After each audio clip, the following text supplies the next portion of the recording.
Upon our physical death, as we call it, the mind-body-spirit complex is quite intact. The physical body complex you now associate with, the term body being but a manifestation of a more dense and intelligently informed and powerful body complex. In our space-time continuum terms, there is a great loss of the mind complex, due to the fact that much of the activity of a mental nature of which you are aware during the experience of this space-time continuum is as much of a surface illusion as is the chemical body complex. In other terms, nothing whatever of importance is lost, the character or pure distillation of emotions and biases and wisdoms becoming obvious for the first time. These pure emotions and wisdoms and biases being, for the most part, either ignored or underestimated during physical life experience.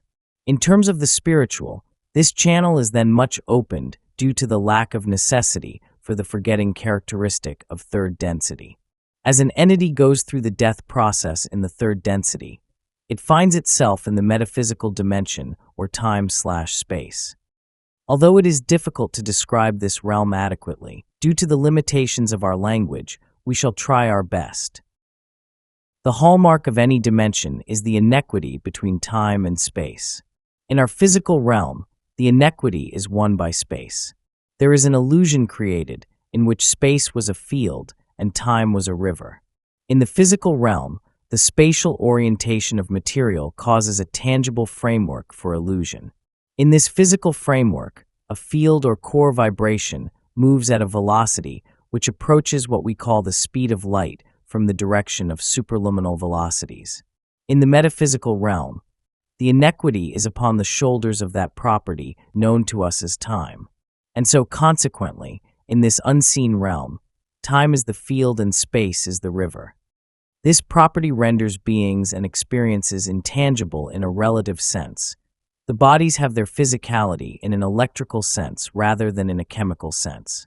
Thus, the time-space or metaphysical experience is that which is very finely tuned and, although an analog of the physical realm's experience, lacking in its tangible characteristics. This realm is as complex and a complete system of illusions, dances, and patterns as is the physical realm and has as structured a system of natural laws. In these metaphysical planes, there is a great deal of what we call time, which is used to review and re-review the biases and learnings of a prior, as we would call it physical incarnation.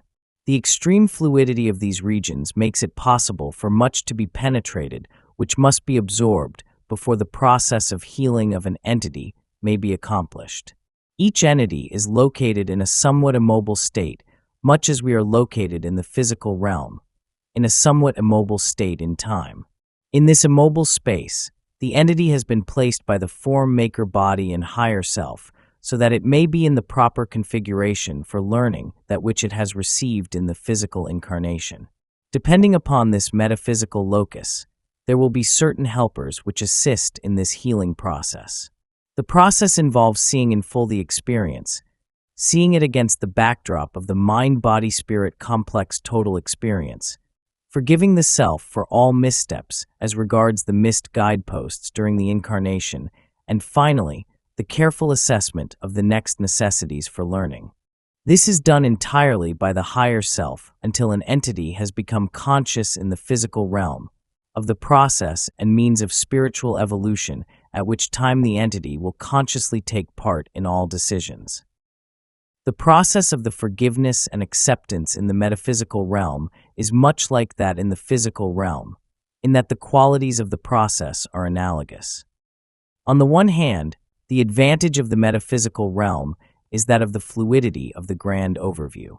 On the other hand, the advantage of the physical realm is that, working in darkness with a tiny candle, one may correct imbalances. However, while in the physical realm, it is not possible to determine the course of events beyond the incarnation, but only to correct present imbalances. In the metaphysical realm, on the other hand, it is not possible to correct any unbalanced actions, but rather to perceive the imbalances and thus forgive the self for that which is. The decisions then are made to set up the possibilities, probabilities of correcting these imbalances in what we call future physical experiences.